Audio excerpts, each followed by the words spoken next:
এমন যদি হতো টেকনিক ইজি এডুকেশনের সকল শিক্ষক তোমার বাসাতে থাকতো, তাহলে কি হতো যে তুমি যে কোনো একটা বিষয় পারতেছো না, টেকনিক ইজি এডুকেশনের স্যারের কাছ থেকে তুমি সুন্দর করে বুঝে নিলা।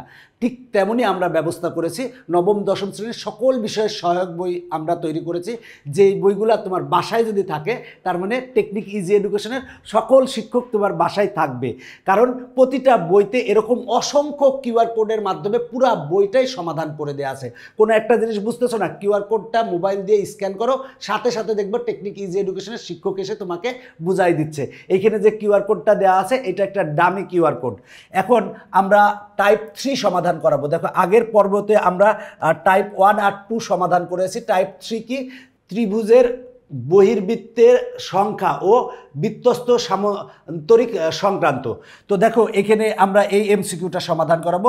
বৃত্তে অন্তর্লিখিত সামান্তরিক একটি, দেখো আমরা একটা বৃত্ত যদি অঙ্কন করি, এই একটা বৃত্ত অঙ্কন করলাম।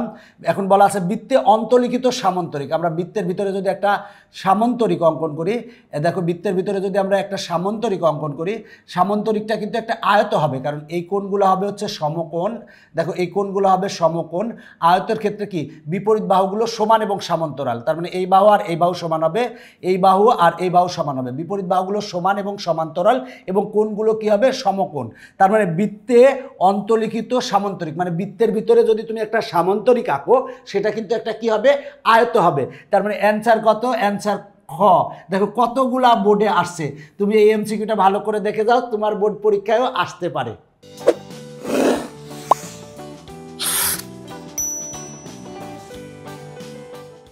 এবার আমরা এই এমসিকিউটা সমাধান করাবো। কোনো ত্রিভুজে কয়টি বহির্বৃত্ত অঙ্কন করা যায়? কোনো একটা ত্রিভুজে কয়টা বহির্বৃত্ত অঙ্কন করা যায়? মনে রাখার সহজ বুদ্ধি হচ্ছে, ত্রিভুজের বাহু থাকে কয়টা? ত্রিভুজের বাহু থাকে 3টা, তার মানে বহির্বৃত্ত অঙ্কন করা যাবে 3টা। অ্যান্সার হচ্ছে গ। দেখো আমরা যদি দেখাই তাহলে কিভাবে দেখাবো। দেখো একটা ত্রিভুজ অঙ্কন করলাম, এই একটা ত্রিভুজ অঙ্কন করলাম। ত্রিভুজের বাহুগুলোকে বর্ধিত করো। ত্রিভুজের বাহুগুলোকে যদি বর্ধিত করি আমরা, তাহলে বাহুগুলোকে তুমি বর্ধিত করো, বর্ধিত করলাম। বর্ধিত করার পরে এখানে যদি তুমি বৃত্ত অঙ্কন করো, তাহলে দেখো একটা বৃত্ত অঙ্কন করতে পারবা, এখানে একটা বৃত্ত অঙ্কন করতে পারবা, এখানে একটা বৃত্ত অঙ্কন করতে পারবা। তার মানে কয়টা বৃত্ত অঙ্কন করতে পারবা? 3টা বৃত্ত অঙ্কন করতে পারবা। যদি আমার বৃত্তগুলো ভালো হয়নি, তারপরে ভালো করে একটু জেনে রাখো যে কোনো একটা কোনো ত্রিভুজে কয়টি বহির্বৃত্ত অঙ্কন করতে পারবো। ত্রিভুজের বাহু থাকে কয়টা? 3টা। তার মানে 1টা 2টা 3টা বাহু। তাহলে 3টা বাহুতে আমরা কয়টা বহির্বৃত্ত অঙ্কন করতে পারবো? মানে ত্রিভুজের এই বাহুতে একটা, এই বাহুতে একটা, এই বাহুতে একটা, বাহু 3টা থাকে, তার মানে বহির্বৃত্ত অঙ্কন করা যাবে 3টা। এরপরে দেখো কোনো ত্রিভুজে কয়টি বহির্বৃত্ত আঁকা যাবে? দেখো কতগুলা বোর্ডে আসছে, কতগুলা, তোমার পরীক্ষাতেও আসতে পারে। তাহলে কোনো ত্রিভুজে কয়টি বহির্বৃত্ত অঙ্কন করতে পারবো? মানে কোনো একটা ত্রিভুজের বাইরে কয়টা আমরা বহির্বৃত্ত অঙ্কন করতে পারবো? অবশ্যই কয়টা অঙ্কন করতে পারবো? 3টা অঙ্কন করতে পারবো। তার মানে অ্যান্সার হচ্ছে খ। দেখো এই পর্বে কিন্তু খুব কম এমসিকিউ ছিল, আশা করি এমসিকিউগুলো বুঝতে পেরেছো। নবম দশম শ্রেণীর সকল বিষয়ের জন্য আমরা সহায়ক বই বের করেছি। এই সহায়ক বইগুলো কিন্তু অত্যন্ত সুন্দরভাবে সাজানো আছে।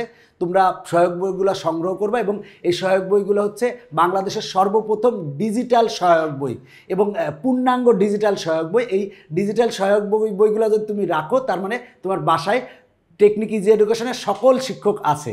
তো এখনকার পর্ব শেষ করছি, পরবর্তী পর্ব দেখার আমন্ত্রণ জানিয়ে বাই বাই।